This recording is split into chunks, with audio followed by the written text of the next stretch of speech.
are in the webinar for the year-end closing in Business Central, and this is going to be presented by Gina Hoener.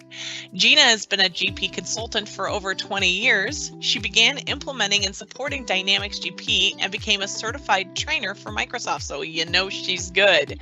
Over the last few years, Gina's been continuing to support GP and has moved into the Business Central team as well, which we're all very happy about.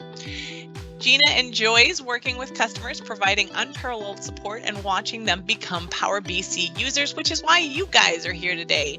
So welcome to the webinar for year-end closing in Business Central, and I'm going to hand it off to Gina with one extra thing that I want to say is that there is a Q&A bubble in your part of the presentation. So if you have any questions, please feel free to enter those into the Q&A bubble, and we will, at the end of the presentation, we'll kind of tackle all those questions for you. So with that, Gina, it's all you. Thank you, Jade. Hi, everybody.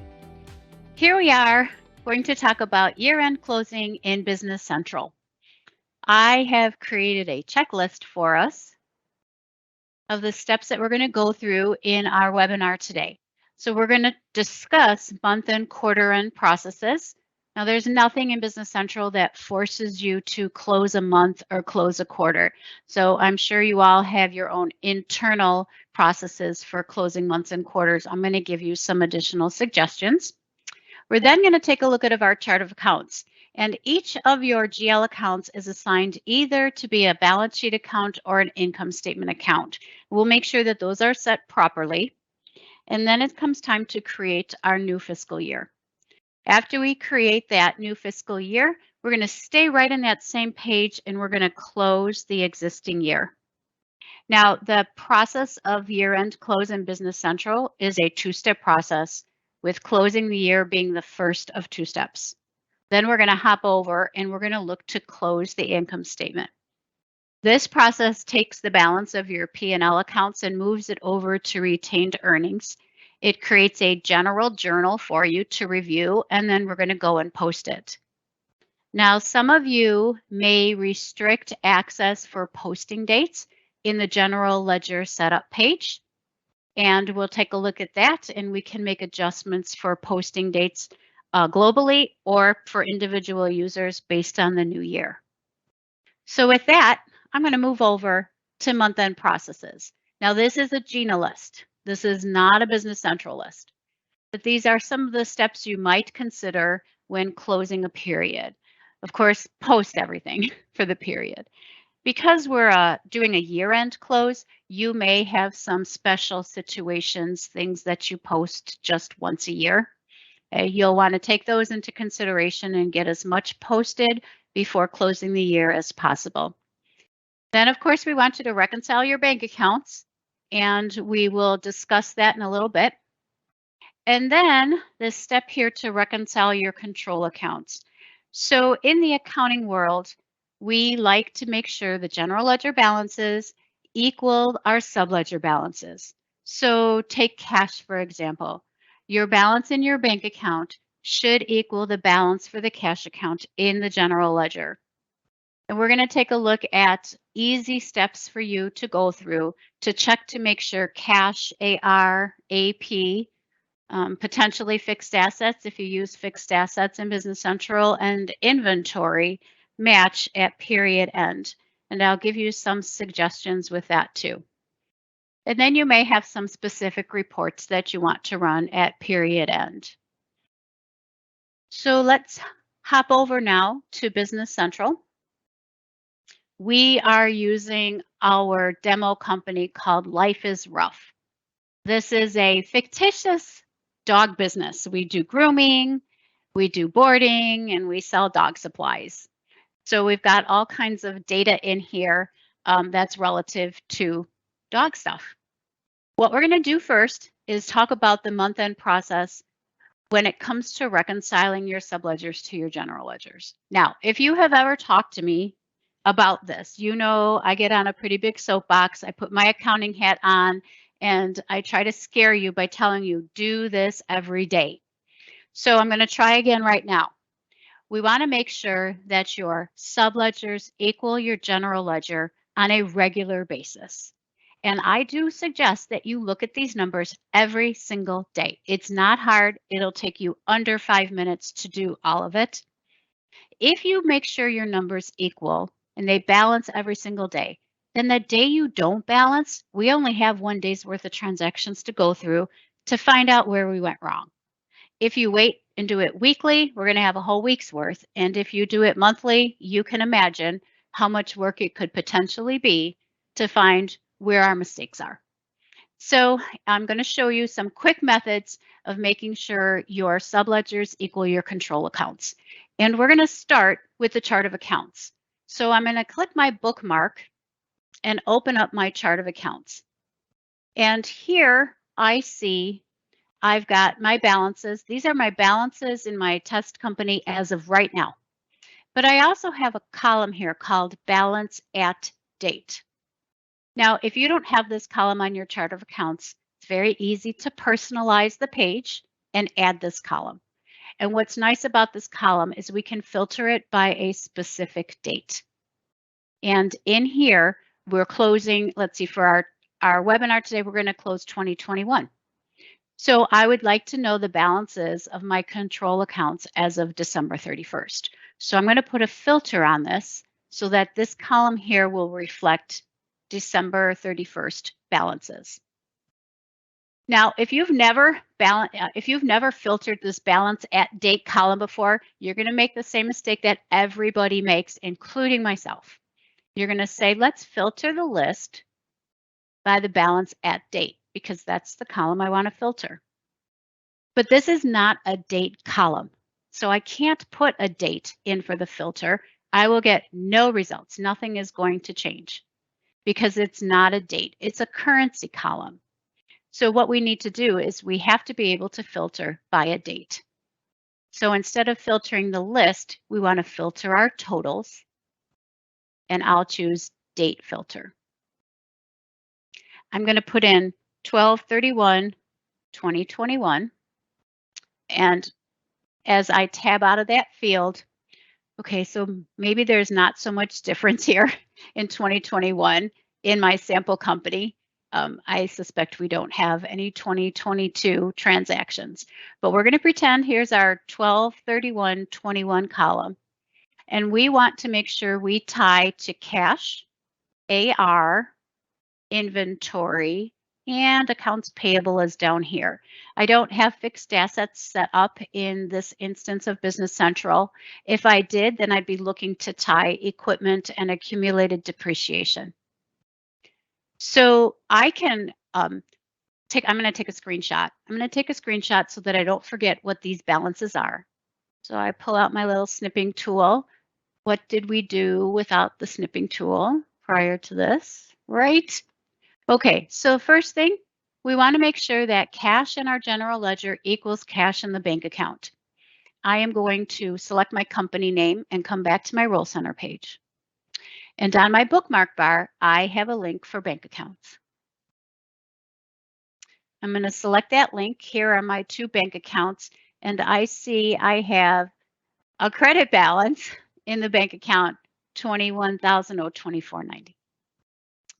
If I bring over my screenshot, you'll see my balance says $21,024.90, and I balance. Now, you might be saying, Gina, every month I reconcile my bank statement. I reconcile the bank account, so how could I possibly be out of balance? I'm going to tell you a little secret about that reconciliation.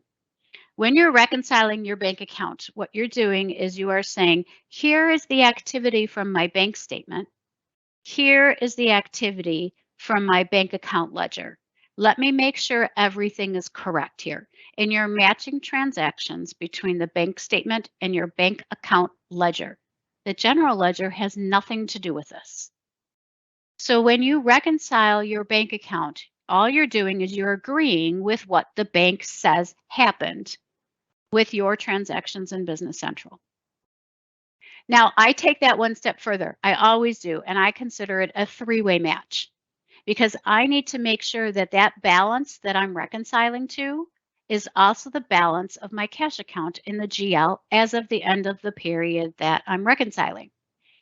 But nowhere in the bank account reconciliation are you forced to look at the GL. But if you print the test report before posting, the test report is going to give you your GL balance on it. And it's going to be a visual indicator whether or not you equal your GL account as of the close date or not.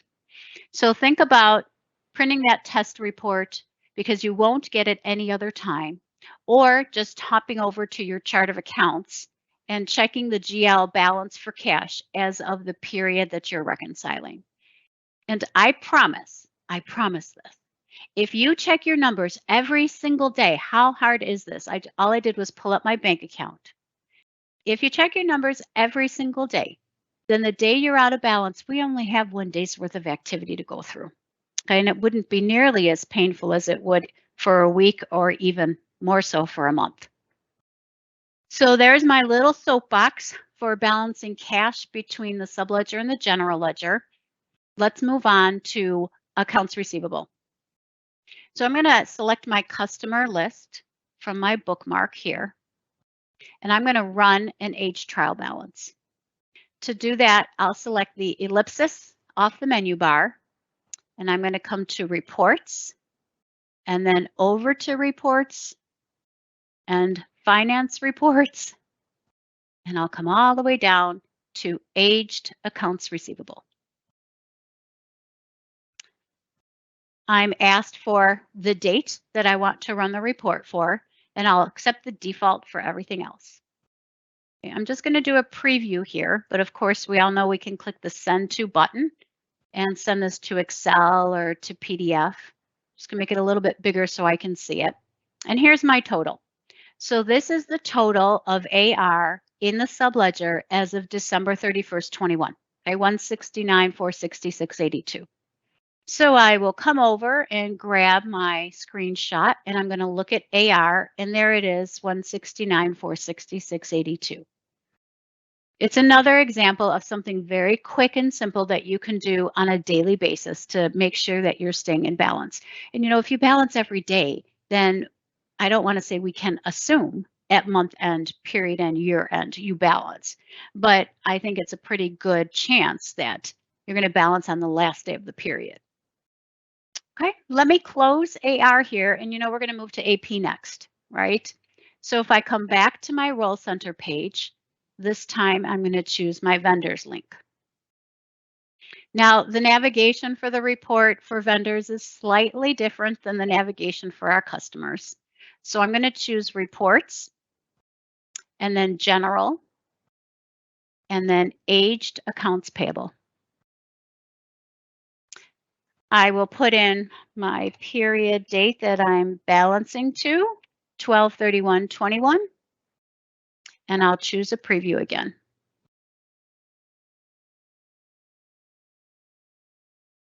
Now I'm going to get a list of everyone that I owed money to as of December 31st, and here's my total, 35,311.22. My screenshot, and it's going to be correct, right? 35,311.22. And it's correct because it's a webinar. Everything's perfect in the webinar. Okay. So if yours is not perfect, that's okay. We will find the difference. All right, let's go on to inventory. Now, if anything is squirrely, it's inventory. And it may not be realistic to ask you to balance inventory every day. In fact, it's not realistic. Inventory is a moving target, and we know that. So hopefully, if you are in an inventory type of environment, you have some process to check your subledger and make sure it's equal or close to your general ledger. And truthfully, I'm not sure how many people tie to the penny when it comes to inventory. Unless we can stop business, stop everything, and do our counts. But there are tools that we have in the accounting world and even in Business Central that will help you. And for any control account tying out to a subledger, we need to be confident that we started out in balance. Because if we don't know if we started out in balance, we'll never know if we're out of balance because of a beginning balance or if something else happened. So when it comes to inventory especially, let's take a look at the valuation report. So I'm going to open my items list. And I'll select the ellipsis on my menu bar. And I'll choose Reports, Inventory, Finance Reports, and then Inventory Valuation. 12/31/21 is my date, and I'll select Preview here also.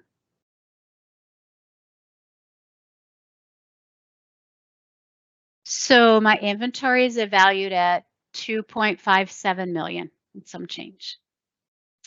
And indeed, that's what I have here. Okay. Even though my numbers tie out, that doesn't mean that they tied out this morning, right? So we have a sample company. There's several of us that use Life is Rough for demos to test things out.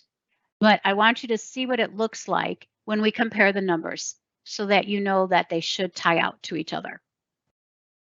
All right.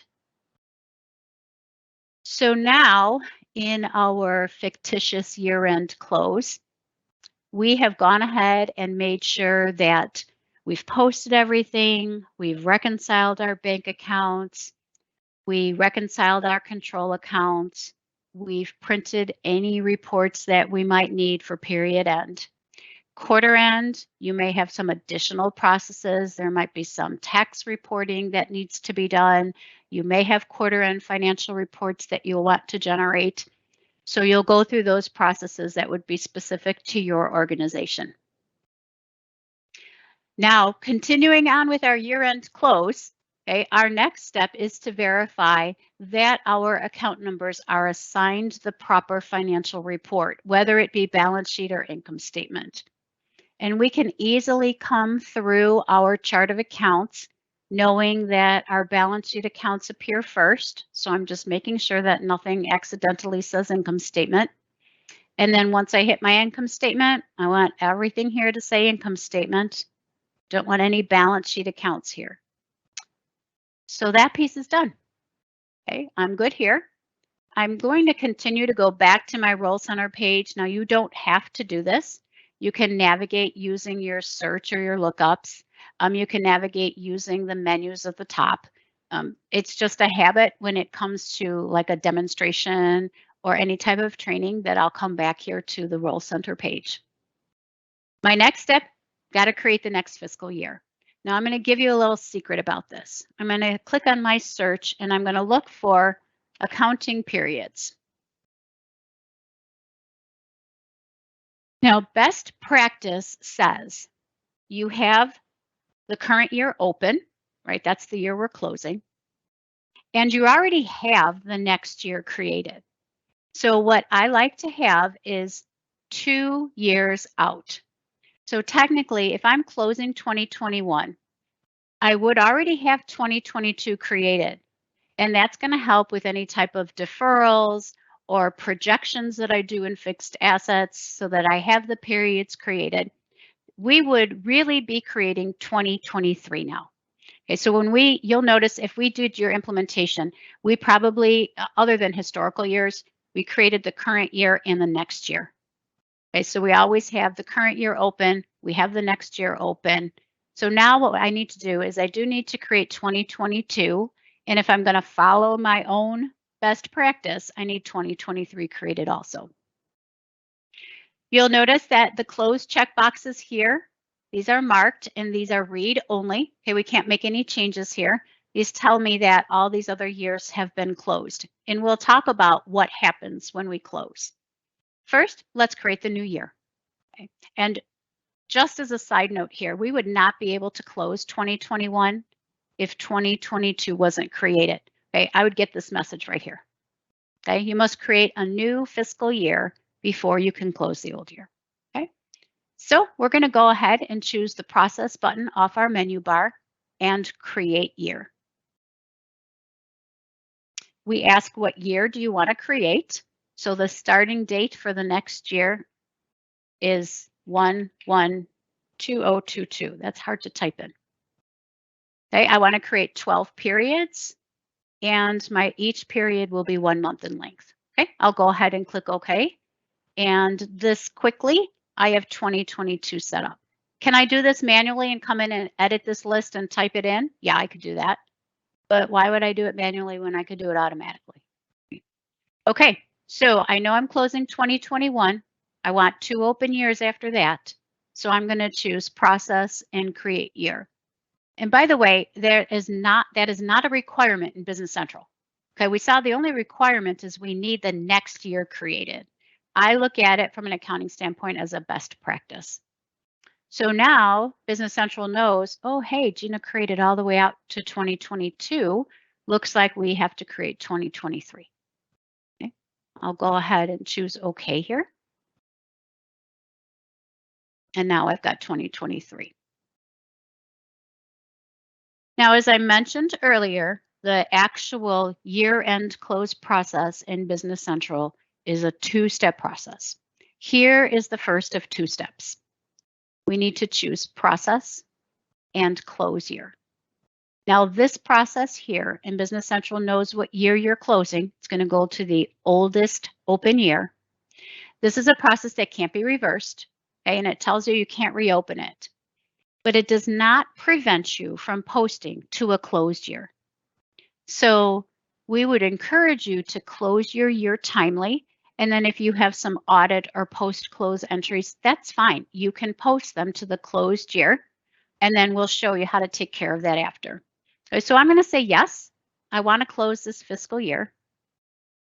What this process does, besides checking the check boxes, is it says, okay, any entries that are now made in 2021 are considered post-closed entries. Okay, so these are entries posted after closing the year. You could still do it though. It's just how they're labeled in the background. So now I have done step 1.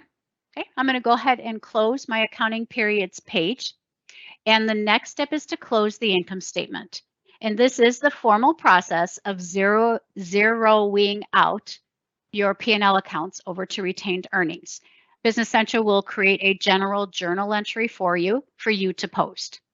I can choose my search and search for close income statement. I can also, and this is my preference here, I'm going to open my chart of accounts.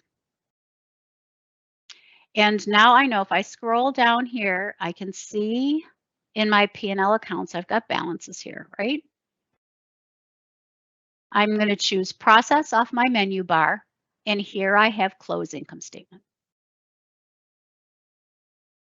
We ask what year you're closing. No, actually, we confirm what year you are closing. Okay. If this is the first time this page has ever been opened in your environment, you'll be asked for what general journal template do you want to use? What batch do you want us to put the entry in? We will assign the document number. It's a journal entry that the system is going to create for you. We'll ask you to confirm your retained earnings account number. Okay, so I'm going to make sure that's correct. And then here's an interesting choice. I really don't think there's a choice, but I'll tell you what it is. Do you want to transfer the balance of each of your P&L accounts over to retained earnings?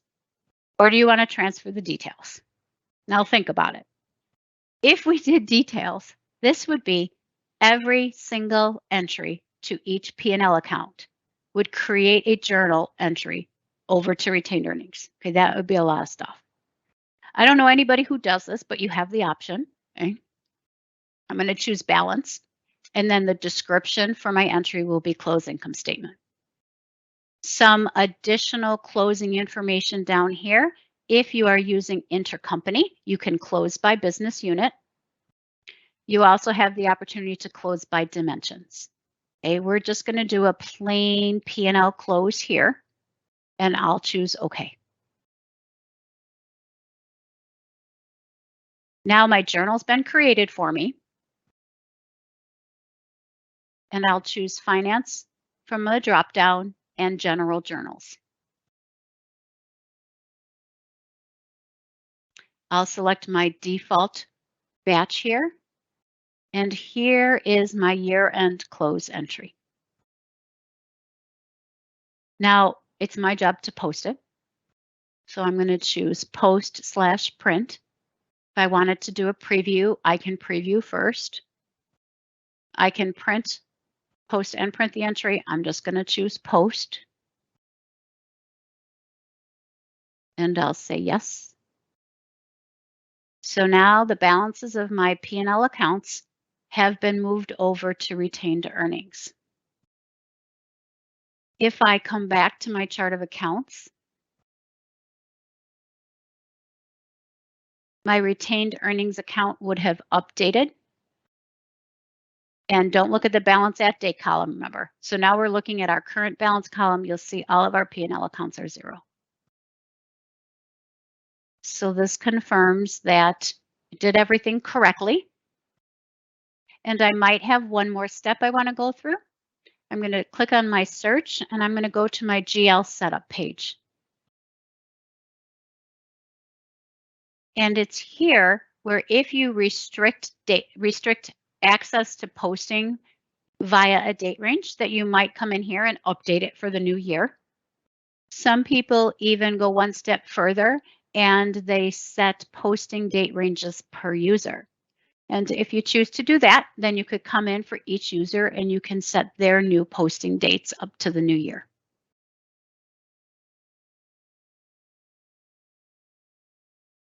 So not as scary as you probably thought it was, right? Not as difficult as you may have thought it was.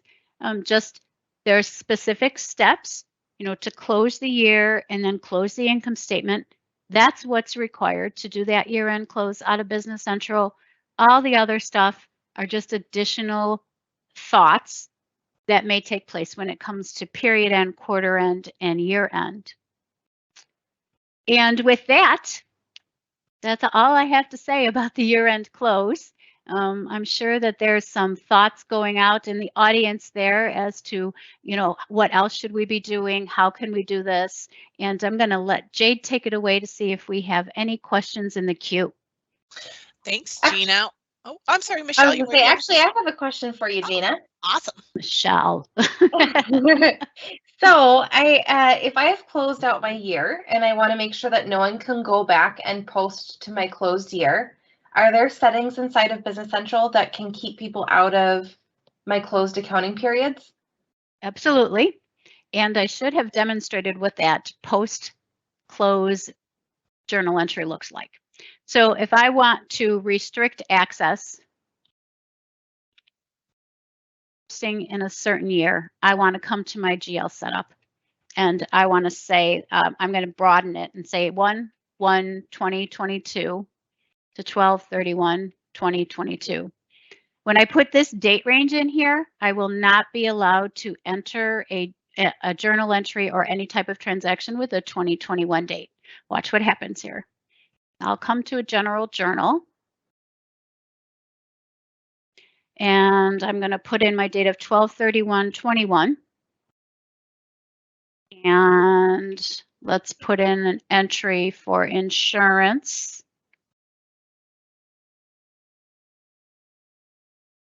And we'll say prepaid insurance. So there's the offset. I'm going to go ahead and post this. And I'm going to get a message telling me right here. Posting date is not within your allowed range. So even though we can post to a closed year, I can't. And actually, no one can because of the setting that I have in my GL setup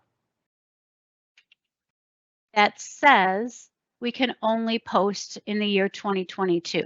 But I'm the controller and I have some special needs. I'm going to be posting some period end or audit entries. Therefore, I want to be allowed to go outside of that range. If I want all my post year-end close entries to be dated 12/31, I'm going to say my beginning date is 12/31/21. Why is it not giving me a date? Come on. There we go. And I can leave my ending date empty, which means I could even post outside of 2022, but I want to be careful. And I'll say I can post between this range here. So now only G Hoener, that's me, will be able to post this entry. So watch what happens. My entry is dated 12/31/21. I'll choose post again.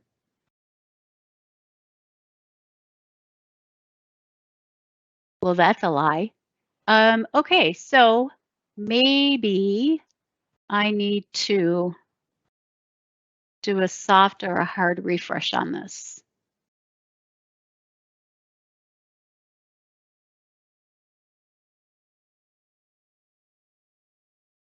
I'm going to be a little smarter this time, and I'm going to preview. My thought is because the entry existed when I did not have access, I'm going to go ahead and delete the entry and re-enter it, because I suspect that's why we can't post it.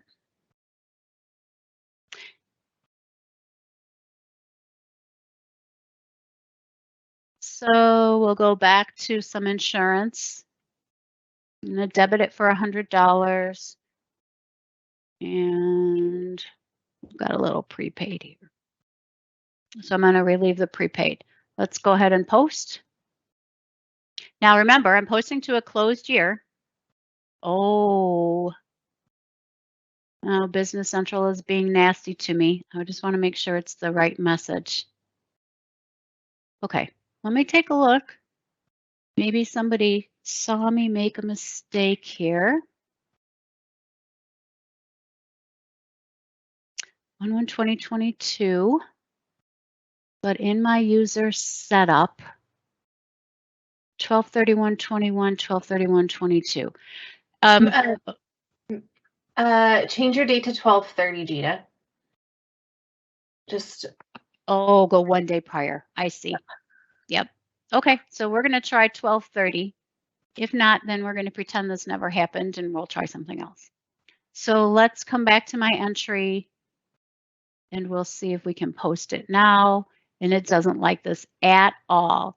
Okay, so this is the kiss of death right now. Everybody is testing something you haven't practiced. Just refresh your screen, Gina. I think that was the only problem. There you go. Thinking. Yeah, your journal might get cached when we change the settings on there. Oops.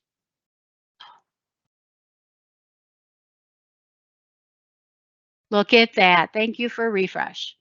Now, we have to do one more step though. Okay, so I just posted to a closed year. I need to close my income statement again. And to do that, I'm just going to go through the same process. I don't have to do the year close and the accounting periods, but I do need to come here and close the income statement for my 2021 year. And here we go with that $100 entry. Okay, so we relieve the expense or we close the expense account out over to retained earnings. So now our financial reports, our account schedules, any other reports within Business Central, trial balance, etc., will be correct. So if you post to a closed year, you'll want to come in here and check, or you'll want to close the income statement again. Now, it does not hurt you, and I've done this recently.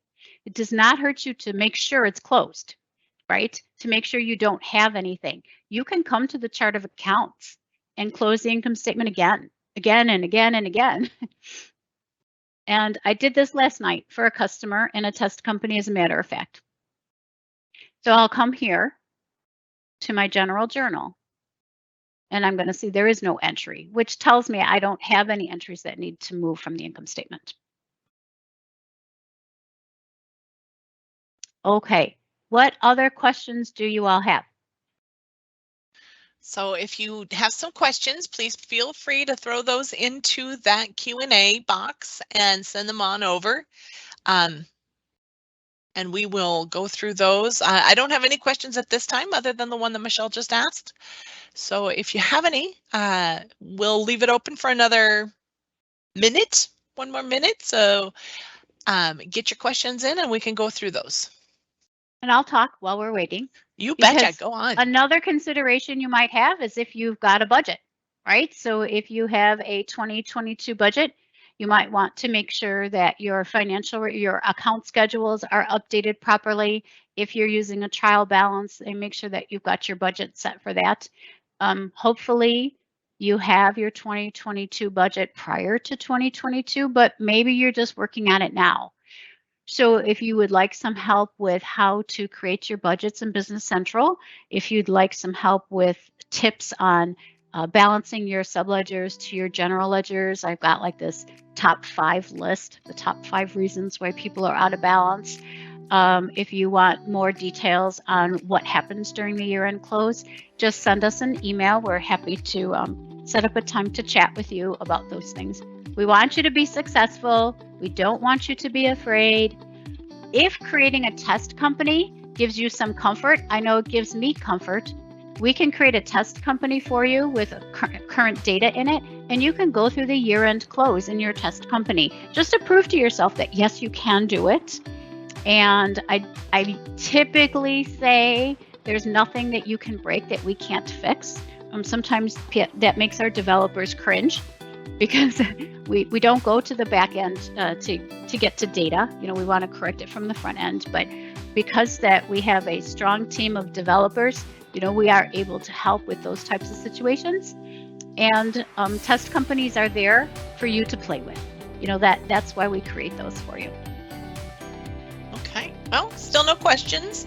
So I think we'll go ahead and end it here. Thank you, Gina, very much. That was very informative. I learned a lot, actually.